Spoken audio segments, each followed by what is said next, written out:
Well, long days and pleasant nights, y'all faithful travelers along that path of fame. I am known on this level of the tower as Skinner Sweet. And if it please you, join me here standing in for Mr. Jaime in Fuego, whatever the fucko he calls himself. Yes, that's right. Welcome for some palaver on Hail to Stephen King. That's right, guys. So Fuego was out playing a little bit of a show this evening, and he was smashing them drums, being all crazy and stuff.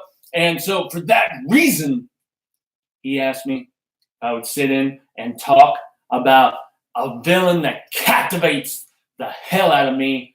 That's right. We are talking today about Randall Flagg. Randall fucking Flagg, man. Seriously, the most iconic Stephen King villain that y'all have ever seen. They tried to supplant him in the back books of that series. And you know what? It did not work for me, not one goddamn bit. I've been following Stevie K since, even the peers that came for him. Seriously. We're talking the Lovecrafts and the Blotches. I can never pronounce that dude's name correct. But this is a man who did some exciting and amazing work. And so for that reason, we are here to talk about, as some people start to filter in, we got Sam Power. What is up there, sir? I am stepping in for Mr. Jaime Fuego today and talking all about Randall Flagg. I'm going to give just a wee bit of a time for everybody to just trickle in properly. But what it boils down to with Mr. Flagg, who has gone by so many different names, he is the most iconic King villain because of all of the different works that he has shown up in. That is definitely right. And even as the space race was dying down and I was not in the comics and such, have to give a big shout out to Mr. Scott Snyder and Raphael Albuquerque, the two who put together the story of myself and documented it as moderately accurately as I deemed necessary. So for that sheer fact, I give extensive thanks to both of them for elaborating nicely as they needed to. So I guess since we are going on a little bit late tonight, I'm still trying to figure out all this internet crazy mouse pads or something that has no ears on it. What in the goddamn hell? I'm getting my blood all over this goddamn thing. But so I'm going to use the joys of this internet landscape of crazy, as I often tell my buddy Fuego. And we're going to talk all about, in his absence, and I know this really meant a lot to him, perhaps he'll show up at some particular point in this video, but I highly doubt it. We're talking all about Randall Flagg if I'm not throwing down the keyboards and stuff like that. But what this essentially boils itself down to is we have a villain that not just myself, but Mr. Fuego as well, immensely captivated by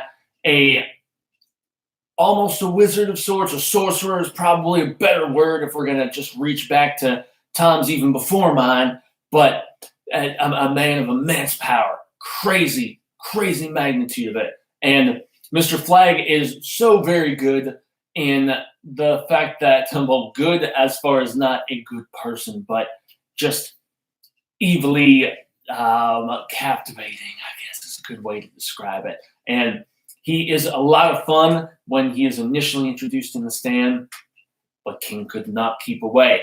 As he shifted gears to his magnum opus that I've read countless times, that's right, even before I met this Fuego character, seriously, The Dark Tower is amazing. Absolutely fantastic. It incorporates Tom's mind, but in a very different aspect. There's you ever read Lord of the Rings? That craziness, that is a big influence here. And even, you ever seen Godfather? Yeah, that's in there too. This is everywhere. You ever seen RoboCop? I was subjected by some strange friends of mine from the Soviet Union many decades ago now. Feels like a day before. But RoboCop, everything crazy from, I think they call it science fiction, obviously fantasy, and back to my time in the Old West. Yes, Randall Flagg and the world that he initially existed in that jumped over into Randall's, and even more so. That's right. Damn Rizzo. As we take a peek to see if anybody else has joined the proceedings, nope, we are still laying bare. And we are going to continue along with our discussion here. So, Randall Flagg, after initially showing up in the stand, as I mentioned, he appeared in a much different form aside from the tower, not as the walking dude, as he's been called previously, not as the Dark Man. He has so many different iterations, and the Dark Man goes all the way back to something Fuego showed me, which was a cemetery dance. That's right. Small little picture book kind of thing that he has down there, and it was one of the first books that, as I will pronounce it, as he always just gives me shit about, Sa King. That's right. Sa King, you heard it from Skinner Sweet himself, but Sa King seriously did an amazing job at even such a young age with the Dark Man, beautifully illustrated by a constant collaborator of Cemetery Dance, and I know Fuego kisses their damn ass all the stinking time. It's terrible. It's terrible. But Oz of the Dragon is very different for the sheer fact that it is a fantasy story, but a fantasy story that, despite stretching, into a different world beyond mine, and centuries before I first became the first American vampire, gotta say, it feels like it's more so meant for kids, but it doesn't goddamn matter for the sheer fact that it's the age-old tale of one who was passed over, who was expected, and even beyond that, there is, lots of manipulation going down, lots of, just pulling the curtains and, the little puppet master strings, as you've seen anytime stretching back to even when I was first roaming around and such. And so when you have one that is kind of directing everything, that is when massive problems can go down. And Martin, which is another alias of his, which goes all the way to the Dark Tower stuff and various other tales beyond that. Yes, he, Mr. Flagg, in his most well-known form, he is a massive manipulator in this Oz of the Dragon and getting this older child locked away that everybody thought was going to be a part of it, and pushing forward the younger, more manipulative, and I hate to use physical form and all that crap in this, but there's the handsome older brother, and then there is this little tubbo asshole younger kid who is jealous and all this other stuff, and it makes sense though, especially if you were passed over, the younger one, and so he seizes this power all based on that little manipulative directing of the strings, as I talked about. And so Oz of the Dragon is fantastic. It is a interesting furthering of the Flagg character, at least in Skinner's eyes, and I've talked with Fuego about this tons of times, and he concurs completely with the fact that it's interesting to see how this ultimate presence, this Stephen King villain, is able to jump worlds as he does. It's some captivating stuff, everybody in this world wide, whatever it is. So as we jump around, this is where it gets a little bit more complex, because as the decades drew through and King, as we mentioned, dragged our dude Flagg into his Dark Tower multiverse, Kingverse, whatever the hell you want to call it, he gave some additional insight in his new version of The Stand. And from there is where there is a lot of speculation and some indications about when this character has popped back up in different iterations. So we know that this Kingverse, there's lots of things, right? There's all these different overlapping realities, and the overlapping realities have these thin points where they cross each other over and become not just side by side, but intertwined and on top of each other. And this is the most easy spots. I know this very well because people were writing about this long before Sa King, as Fuego calls him. But seriously, these points of existence exists, is what I'm trying to tell all of you. And jumping over is one of the most crazy and discombobulating feelings you could ever imagine. It's wild, absolutely, absolutely wild. And hopefully, Rafa and Scott are going to get back to the notes that I gave them and give some more insight about some of those instances that, even long before this Sock King guy, who I respect, as I've said, but nonetheless, yeah, interesting areas, right? So there are a lot of spots where he pops up under different guises, under different names. So these different names often imply the little RF. I got to remember that I'm looking at the screen and everything's all reversoid. It's just wild to me. I tell you, hasn't gone away. But yeah, have to say, y'all, it's one of those moments where you take into consideration how far everything has advanced and how crazy everything has gotten with writing and taking into consideration all of this different stuff. Like, god damn, that's why King has a Dark Tower bibliographer, fact checker person in Robin Firth, who helped out with all of these comic books that brought that Western. I knew guys like the Big Coffin Killers. They were straight fuckers. Seriously, I'm not the best and most savory person, obviously, but there's way worse out there, as y'all know if you have read my Jumping Forward. And I just grew the hair back out this year. It's been fun to cosplay as myself. Damn it. It's fun. And that's what we all have to keep in mind, is that it's all about a shared universe now. But this King guy was one of the first to really do it with not just Flagg, but all of his different crossovers. I like that Castle Rock stuff. It's fun. It seriously is. Damn, the list goes on between everything that ties with the tower and even the dairy tie-ins, and going back to places like the Ludlow for the cemetery of those pets and stuff. And he spelled it wrong. And anytime I talk with Fuego about that, I'm like, why the hell did he spell it wrong? Because it's dumb kids or something? I don't know. But it's captivating, and it is cool to see all this thought put into it. So massive props for any time King decided to bring this man back in.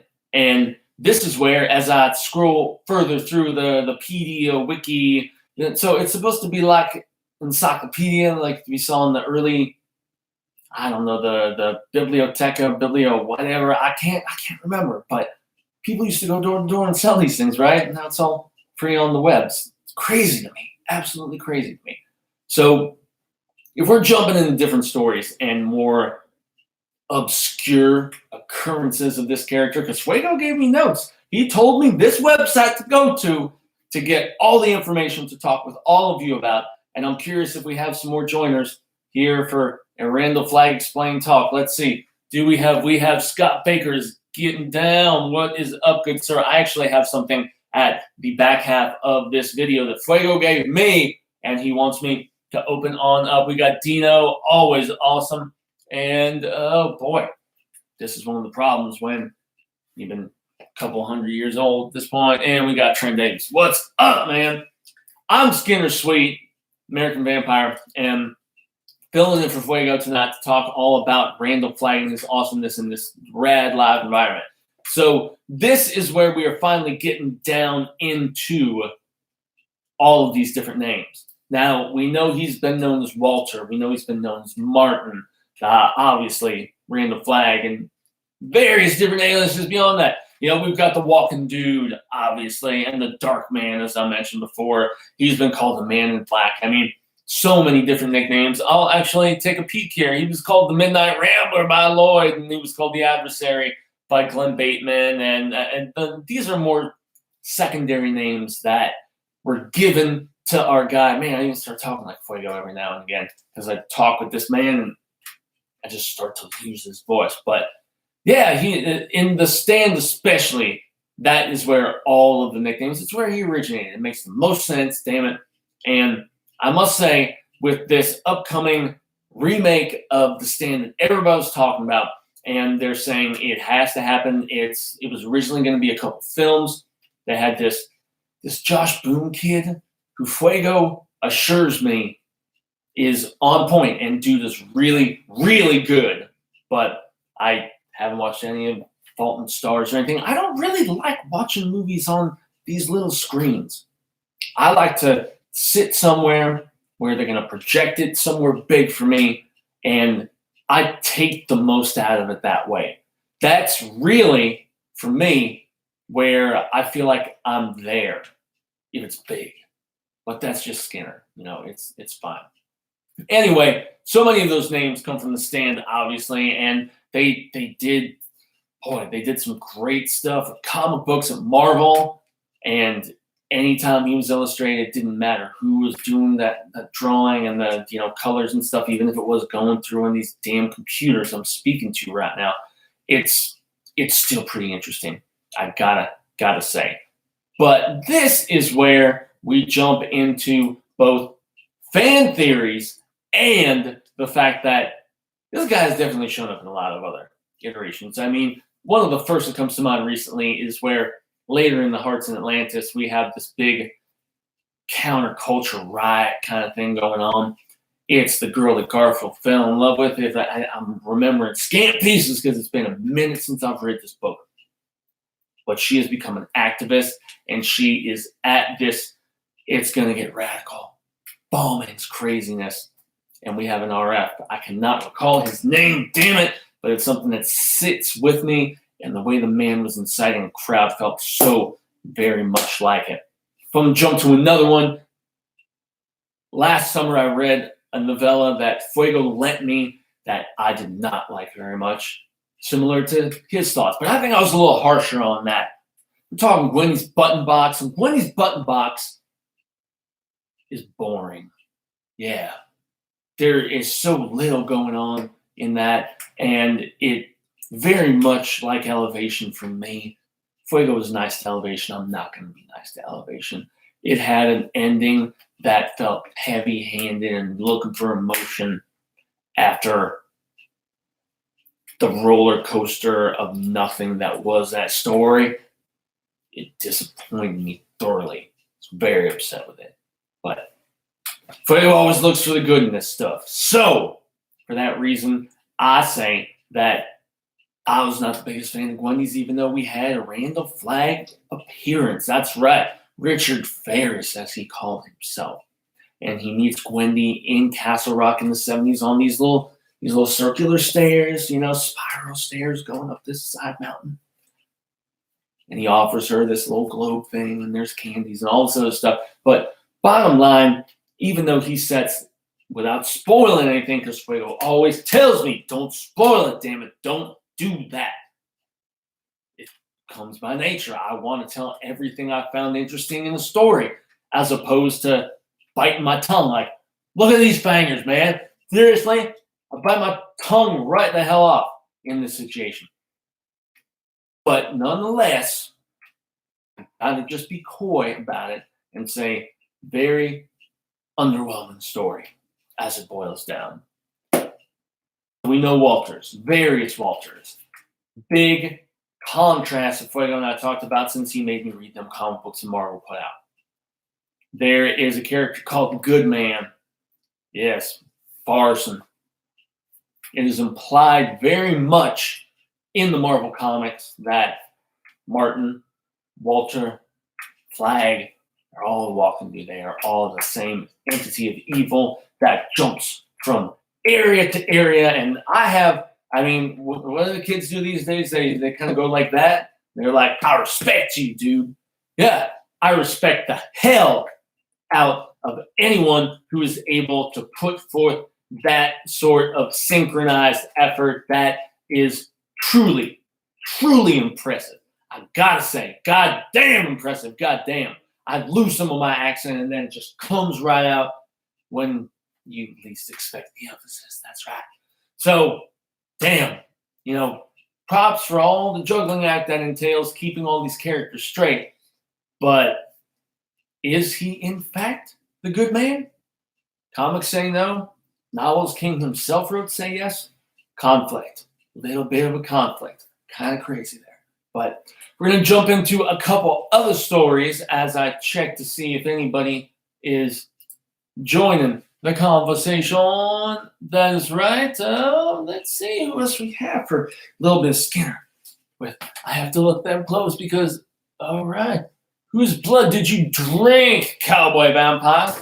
There was a little bit of blood that I drank when I was doing just a little bit of security work for this Chiron show earlier tonight. My buddy Jaime Fuego was playing them drums, and the rest of Chiron, yes, we had Omega Red, we had Mahalo, and what's the other guy's name? Plays that bass. Goddamn. Oh, that's right, Booch. That's the guy. Yeah, good group, awesome guys. And there was somebody being a little unruly, and they kind of knocked down a girl in the mosh pit. So I had to step in. And, you know, I wasn't too terribly forceful with him. But as we jump along, this is where we are going to be talking even a little bit more potential Flagg. So despite other areas that we have discussed where he shows up, some people suspect in one of the novellas in Full Dark No Stars. That's right.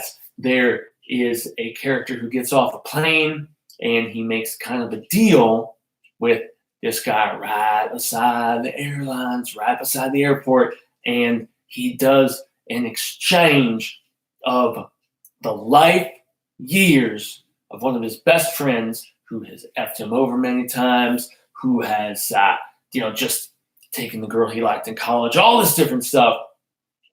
He basically barters years of his life for years of that other person's life. That's a potential Flagg occurrence. We have a heavily debated one here in the Hail to Stephen King group that's on that Facebook stuff. I don't Instagram or face twit, whatever the hell they want to call it, but I do say that Fuego showed me a little bit of this Hail to Stephen King. It's a group on Facebook, I guess, and it's got palaver, kef, as he calls it. It's a little bit weird to me, but I can understand with the quality of tales being told by this Psy King guy. And so for that reason, much credit due to him and Sitar. No, that's something different than a keytar. That's the 80s kind of keyboard, whatever. As I'm trying not to drop this damn keyboard. Damn, what the hell is it called? It's completely eluding me. Well, keytar, sitar, whatever the hell.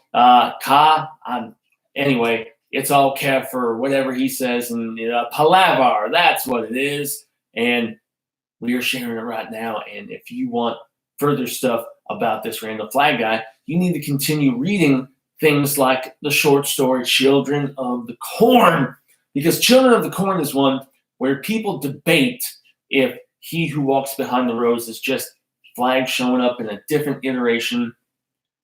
Fuego contended on that Hail to Stephen Facebook, whatever it's called, that he is not that particular presence. He is something completely different, and very much like this Bob Gray. He's like that punk band. I like punk rock. Y'all will be surprised. Pennywise is awesome, great band, and I guess Stephen King liked that band a lot, and he took the name from that band, and that's what he decided to name this clown everybody loves so much, is this awesome punk band. And I saw King backstage on the Jaime and Fuego Twitter, and he was with like Rancid, and that's the thing. I know Rancid are they're a little more on that ska, whatever. It's been so many centuries and decades of soaking stuff up at this point. It's just craziness. My mind gets discombobulated. But is He Who Walks Behind the Rose in fact Flagg? I don't personally think so at all. I disregard that notion. I think much like that punk band on the records of the Epitaphs, Pennywise, that punk band that the clown got its name from, is much better served as its own solo thing, just like this evil entity that, is in Hemingford Home or wherever it is in Nebraska, same place we saw some other Abigail. So I say no, but the debate continues because there are certain letters and variations of names and Walter stuff and numeric whatever. I know 19 is this big king thing, and I barely got past 19 years old. I'm forever in my 20s. It's crazy. Insane. There's another story, though.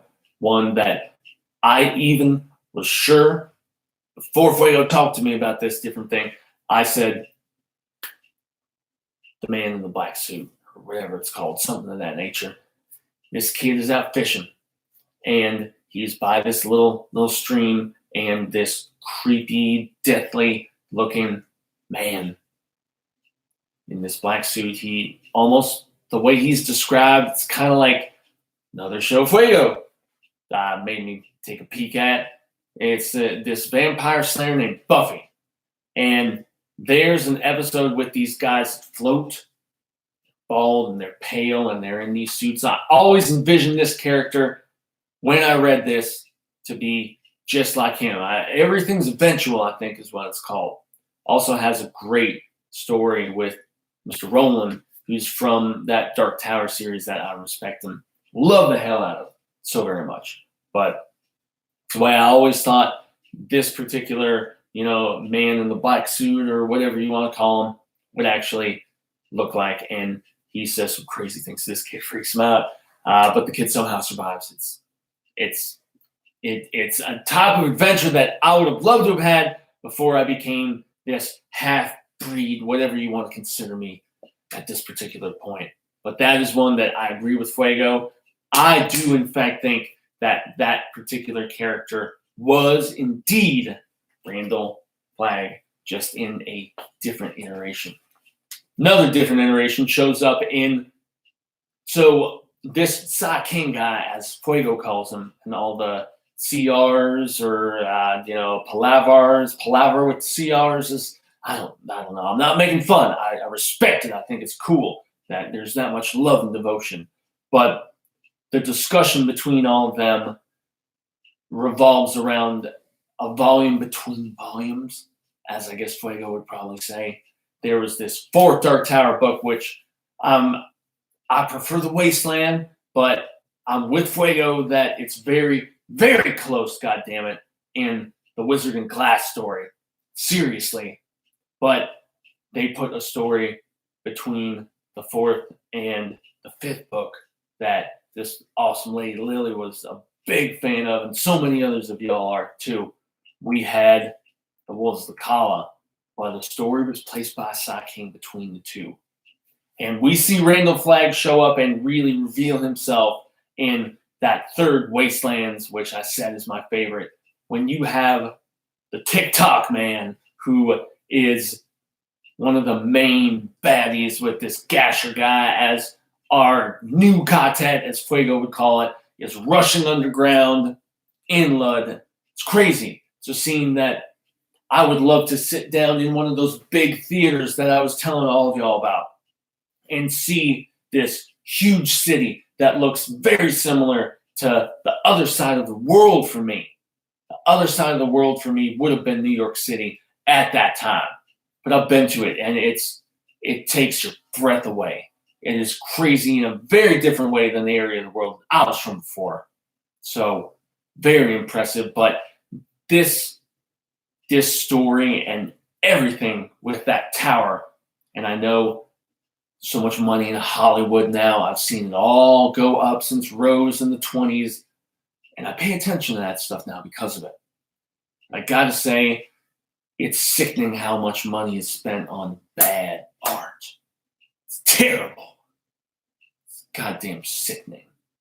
And so for that reason, if anyone is going to give a proper nod to this El Rey, as Fuego calls him, you seriously need the proper money for this Dark Tower, because that third book, at the end when my man Flagg shows up, my life for you. Yeah, that's some pivotal callback stuff right there to the Trash Can Man. Ha ha! Perfect in both TV series, comic book. Marvel Comics also did a great stand comic book to remind all of you about. But any iteration of him. And the expanded story gets a little bit rough for old Trashy, unfortunately. Meets this guy named the Kid. It's pretty bad. I'd slash that bastard's throat open and drink the hell out of his throat if I met that kid. Terrible guy. But we need money if we're going to see the Tower proper. But between 4 and 5, those books that are so beloved, and rightfully so, by myself and everybody else, good reason, as I said, we have The Wind Through the Keyhole, which is a 4.5, which is a story within a story within a story. As I credit Fuego for coining that phrase, I still use it, though, because what is life without getting that introverted, whatever we want to call it? You just go inside yourself, you think about things, and then you find something within the things you're thinking about that goes deeper, and you think about that, and it just gets deeper, and it's crazy. Yeah, I experimented with the psychedelics in the 70s, one of it. But you do think deeply, regardless of how you've expanded your mind. So I must say, 4.5 is great for the fact that we catch up with 2 different versions of our dude Roland, as we don't get some Flagg until later, and this is the debatable bit on a Randall Flagg video. So to speed through it, we meet the new quartet, and we jump back to Roland after everything in 4 with those big coffin killers that I would have killed point blank in their faces. But he goes with Jamie DeCurry, who was not with him when he went and was, chasing around Ms. Delgado and everything. Yeah, but he goes to a place very nearby where his mother lived, and he kind of encounters a shapeshifter crazy. I guess since I shift shapes or distort my perspective sometimes, it's a little bit different, but he jumps into another story, and this is where we get to our dude Flagg, because this Covenant, man, the way he's coming around to collect tolls, the way he is in the same world as, we are in the same spot of Delane. He's coming from that area. This is where there's another direct correlation between that Eyes of the Dragon, that's what it's called. That's right. And the Dark Tower. They're in the same world. They are very close. Gilead and Delane, as I guess they call them. Very close by. So this Covenant man coming to take his collections and everything, and he is closely approximated to the death of this young boy's mother, or there's the father, and then there's the ailing mother, as we call it. And based on the way that he sits down next to this fire and trances and uses wizardry and black magic and everything else, this is another character that everybody is pretty positive is in fact a Randall Flagg. Yeah, just going under a different guise. You would think somebody who is this powerful and can jump from universe to universe. He's likely using those thinnies I was talking about earlier. He knows where they're all located. He knows where all the doorways are, as we find out in the later Dark Tower stories. And he is wise to it. Very, very much is. It's impressive. It's insightful. It's interesting. And it's unfortunate the way that we see him go down in this multi-king verse, as we call it. And he appears from books 3 through 7. So I will not say how he exits the story, whether it's death, whether it's conflict and going away, or whatever it may be. But it's something that Fuego and I both agree massively upon. And that is the fact that there was a major disservice done to this particular villain in this final chapter. He didn't raise to the level that we all expected. And yet he still pops up. That is the crazy, crazy thing about Mr. Randall Flagg and his iconic essence and nature, is the fact that he is that captivating of a villain. The fact that he has charm, he has the swagger, he's wearing the jacket. We have done that, we have done being Fuego and myself talking all too many times about The Stand. And I was first getting to be buddies with that guy when he did this panel with the horror show last year. and or earlier this year, I think it was. It's on this channel. Seek it out. But they did a panel about this 40 years of the stand, and viruses scare the hell out of me. I'm not even going to joke. No bullshit about that whatsoever. The fact that this world that all of us take for granted, and you better believe somebody with the age of me, you would think it would be the opposite. You live so long, you think you'll never die. Nope. Donuts for that thought. I think about my mortality every goddamn day. And I think about the fact that something crazy could go down. You never know. There's always somebody you wronged in the past who could just come trailing after you. Whether it's one of those damn Eurofangers or whatever the fuck it may be, it could always be something. It truly could. And so you take each day as it is, and you try to read and create as much as possible within those. Is what it really, really boils down to. And so I may be disappointed in the way Sa King ended Randall Flagg's story of sorts, but it is what it is, and we're going to jump and see if we have any new arrivals in this discussion, in this online chat of peeps up. I'm seeing we got an RJ Price. I know that we were doing a very late night bit with myself sitting in for Fuego. Damn, hopefully one day I can catch a full live show, start to finish again. For applying around Myrtle. Yep, you're cruising around, man. I know Flagg is your all-time favorite villain, and you're not alone in that fact, RJ, is that Flagg, he's my favorite Stephen King villain, and I know he's Fuego's and various other people. You know, we thought it was kind of messed up, and I've talked with not just Fuego, but so many other people in that Hail the King group, whatever you call it.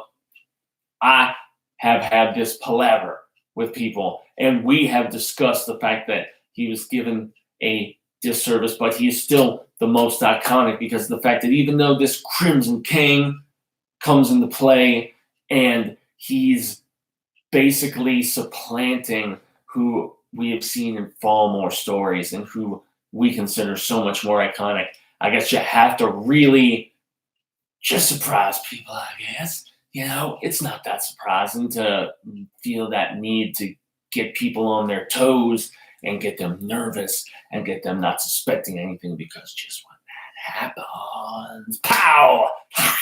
Yeah, that's right. So I got to admit, it's disappointing that he's not the biggest and the highest on the totem pole, but in a lot of ways, he really is. He's a wild card.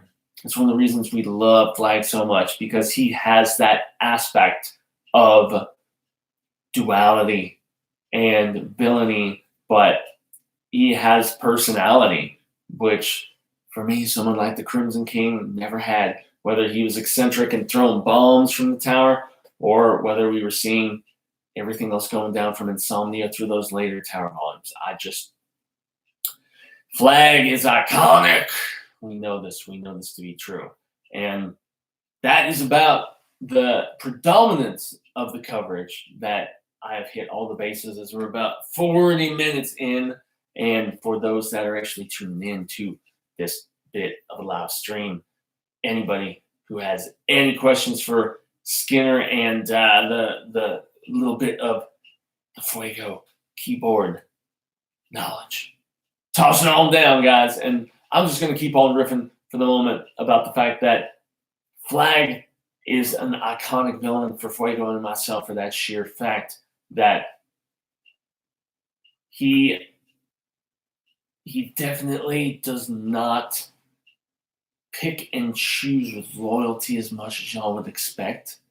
He dives down that rabbit hole, and then as he is jumping out, he is ready to recharge. Whether he's washing up on the beach or whether he's showing up, somewhere, making his way to Vegas, he is the most impersonal of villains, despite that glamour of sorts that he is able to give and make people think that he cares and has that investment. And good villains have layers. They really do. And layers do not just entail showing up in other stories. Layers do not just entail anything beyond, just showing your villainy and how deep that hatred goes in one particular session. And so, yes, it's a very, very awesome honor to talk about this crazy bastard that is known as Mr. Randall Flagg. So we have essentially in this first 40 minutes talked about all of the iterations of Flagg, whether it is, where we first met him, Randall Flagg, the walking dude, Dark Man, whatever he was called in The Stand, but as he showed back up in The Eyes of the Dragon, as he showed up in various incarnations in the Dark Tower, and was really fleshed out in a slightly different manner as Fuego showed me in those Marvel comic books, but so many different aliases from, Walter to Martin to any time we see in RF, most notably recently with Mr. Richard Ferris in Gwendy's Button Box, which I was not the most massive fan of. And so, it's always cool to give a little bit of hail and love, as Mr. Fuego would say. And we're going to shift it just a little bit because I cannot even see these comments. All right, no Flagg and Little Sisters, but deals with a subject you may have more insight into.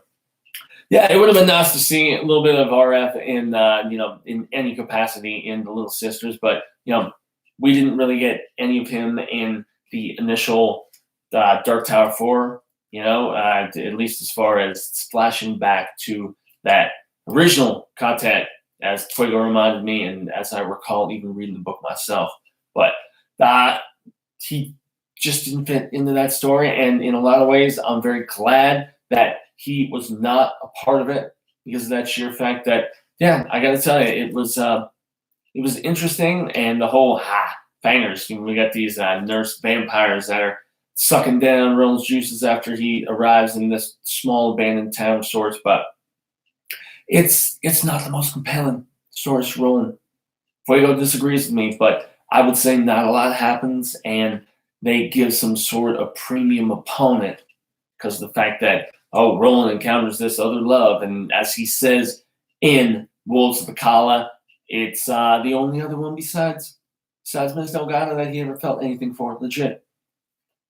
I've only felt for a couple times in my life, but we're not here to talk about that. Nonetheless, Scott, to answer that question in Fuego's stead, I don't necessarily think that he could have fit in. Maybe a little tail end at the back half, but since he didn't show up and it's a younger Roland story, all Big Coffin Hunter stuff when he wasn't there, it just does not make the most amount of sense. But if anybody else in these last 15 minutes or so has anything in this ridiculous evening to actually talk about and to inquire about, as I'm filling in before Fuego gets back from that concert where he was playing with that Chiron band, as I told you all about. And I should say, Chiron, they're not to my style. They're not to my likings, really.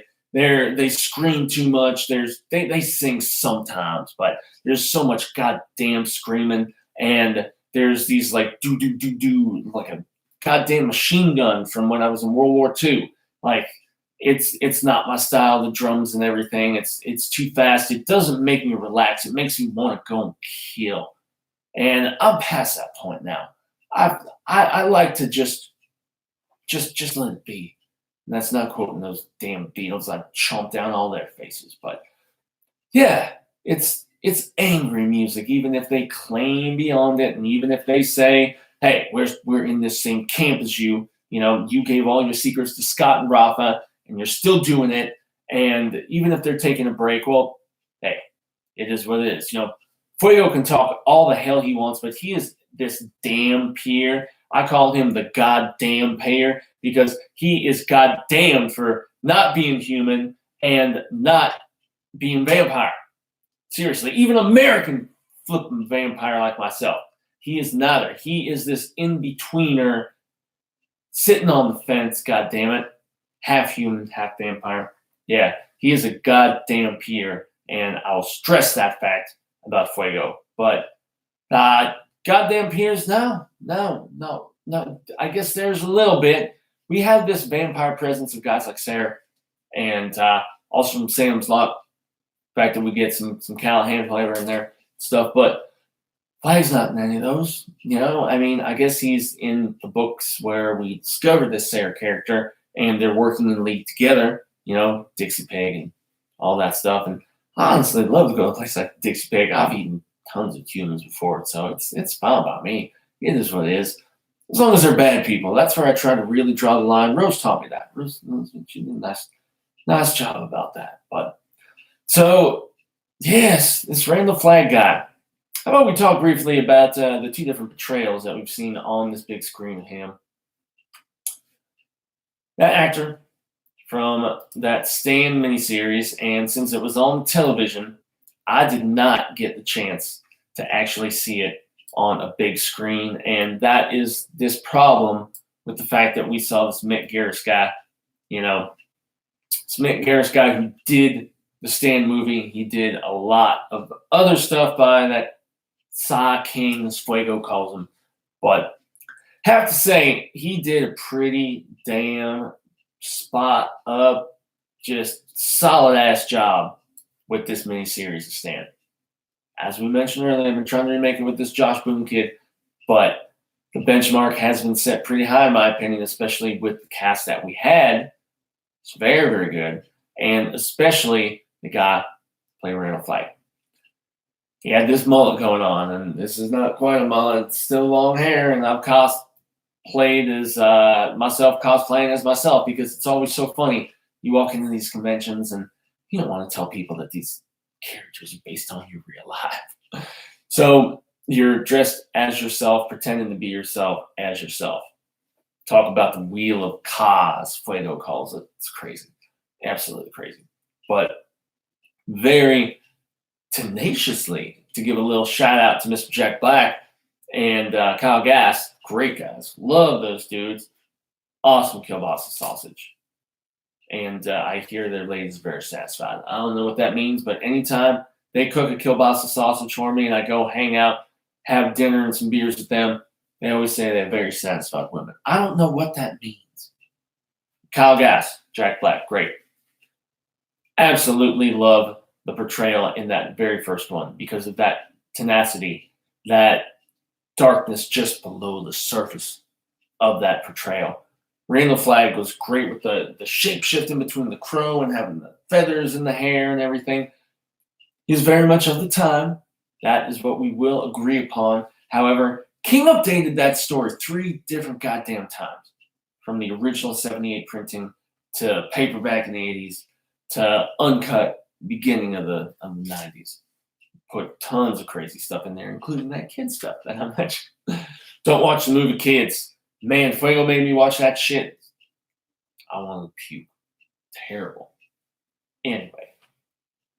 Great performance in that original one.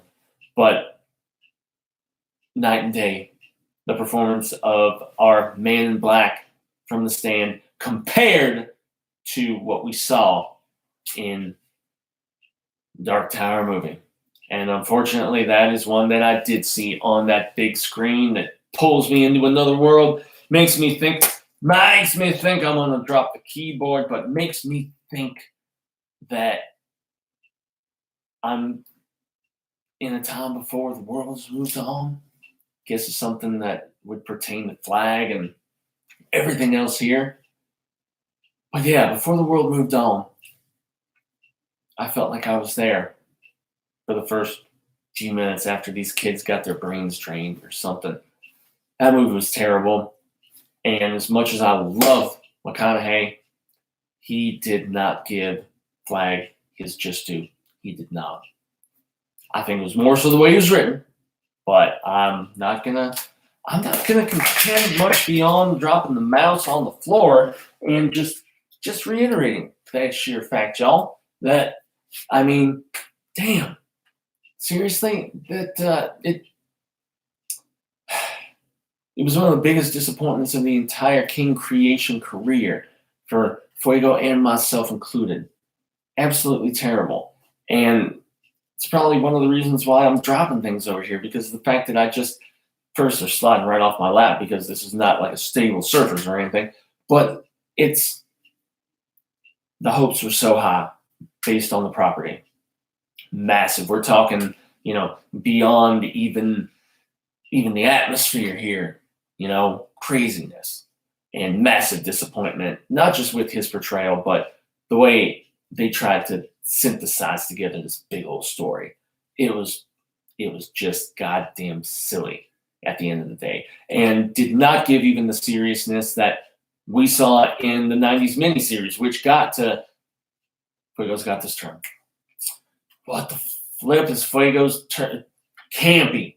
It's like you're going on a camping trip and you're roughing it and you're not living somewhere nice. It's like, I know there's a reason for the term.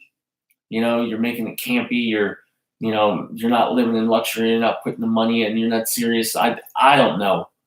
But Fuego says they made this story campy when it was not the right thing to do.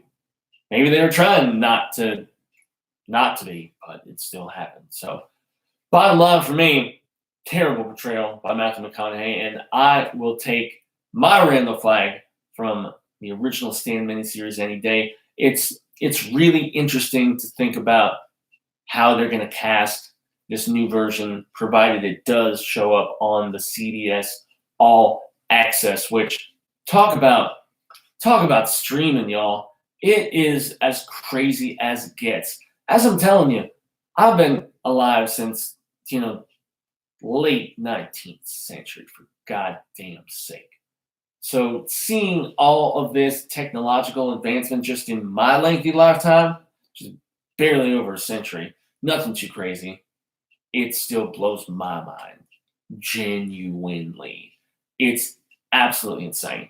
And everybody wants to, as opposed to going to those theaters, like I talk so fondly about, they want to go and sit on their couch and get their Ubers or Grubhubs, I think is what they call it, because I've had Grubhub come and I just chowed them down and gave the food to my roommate, Mr. Fuego. But yeah, I gotta say, it's a major competition right now. Everybody wants your dinero, as Fuego would say, between your Netflix and your Prime. What is that jungle? Amazon. That's the one. And then sounds like a planet. Hulu. So you got those three, and then all these other players want your money too. FX is not, because I like my Sunny Delphia. CBS, I mean, everybody knew was coming to the party, and this is Fuego here has got this. This is the Apple Mouse. I don't know why they call their company after something that's just so tart. I never had a Golden Delicious in my goddamn life.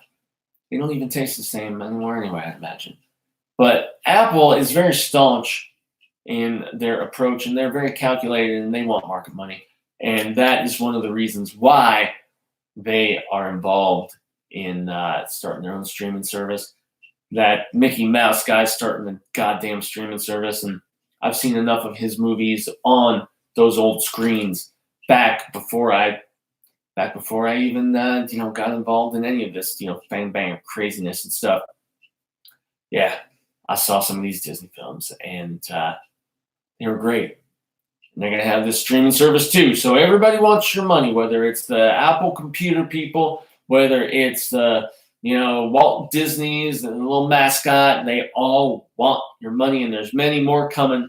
So I guess we will see if the CBS All Access really becomes what they want it to be, so they can do this Stand series properly, make it adult. I guess that's the R, rated R. Yes, make this Stand rated R, so we can see Flagg crucifying people upside down, so we can see Flagg just being crazy with trashy and inciting riots on college campuses and all this crazy stuff, full on brutality.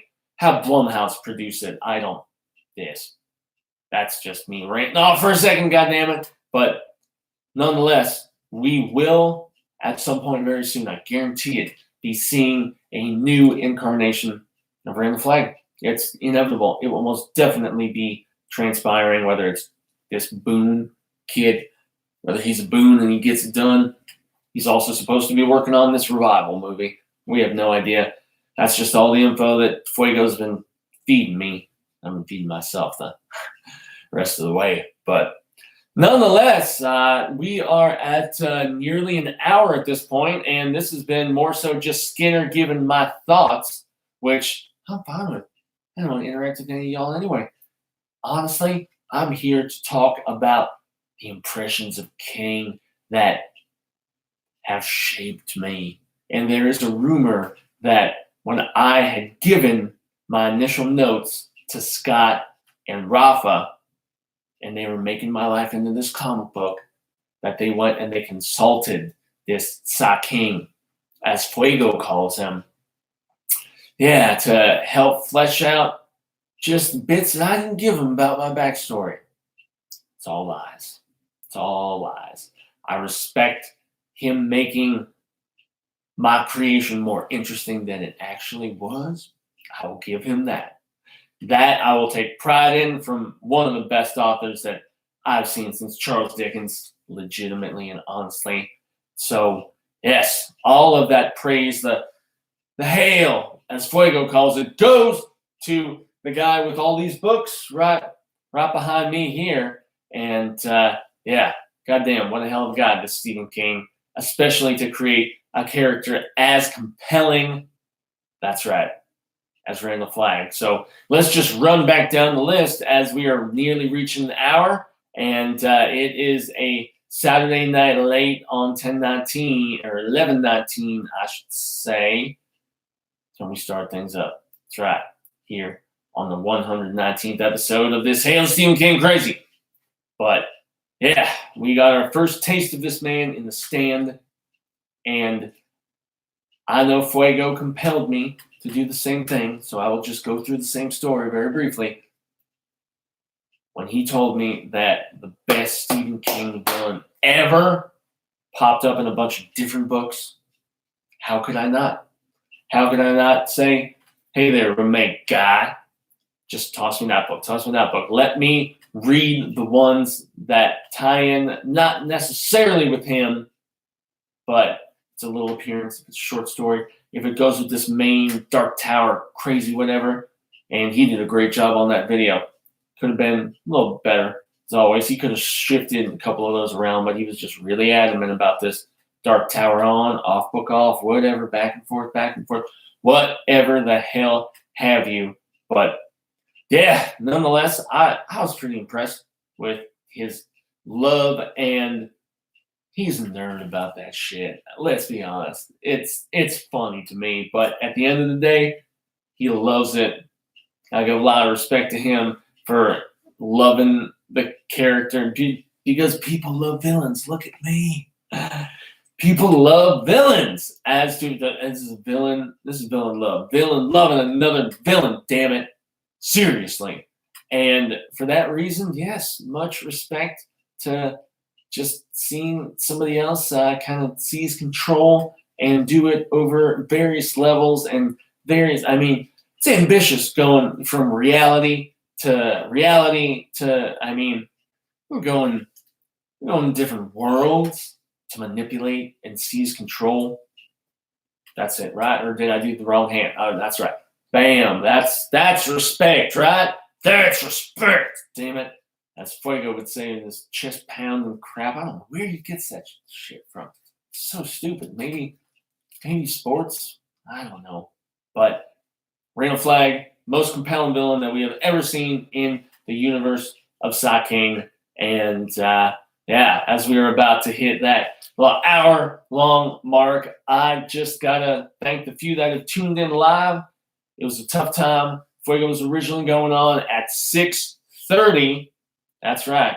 And then times were shifted around, and he ended up having to play later than anticipated. There was going to be, live streaming at certain points. So he's still breaking gear down, but I was back here. I was not going to listen to all those punk bands. I barely even tolerate that Chiron stuff most of the time. But I didn't stick around. I came back here to pick up the slack for him in this particular instance. So he gave me some things. He makes makes me want to make sure to say, so a grande gracias. That's right. I have been Skinner goddamn sweet. That's right. Not goddamn Pierre, as I call Mr. Fuego, but he's the one that gets all the attention while I'm hiding in the shadows. And Jaime Fuego, as he calls himself, is on Twitter, Instagram, Facebook, and YouTube. He spells it like Jamie. I give him shit all the time. Jaimeenn.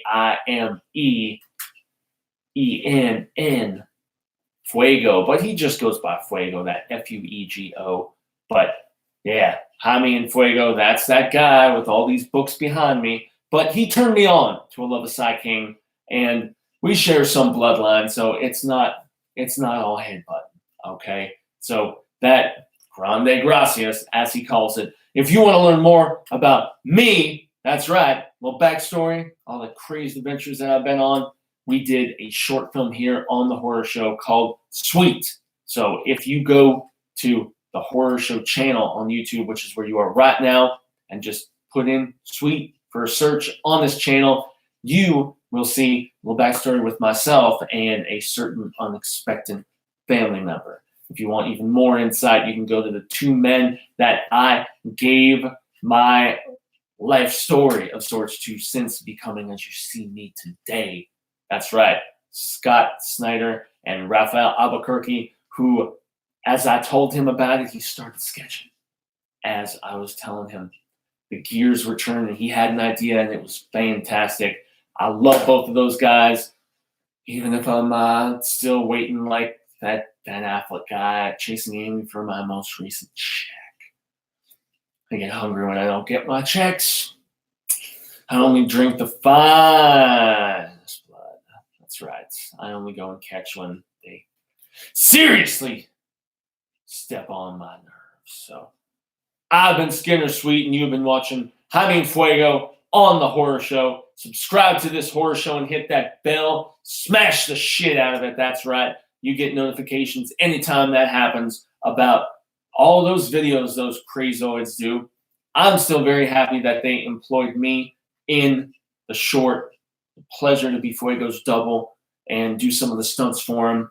And that was one of the times when we actually became buddies, you know? So shout out to him once again. I hope he gets back safe tonight after playing the Joe's Grotto with Chiron.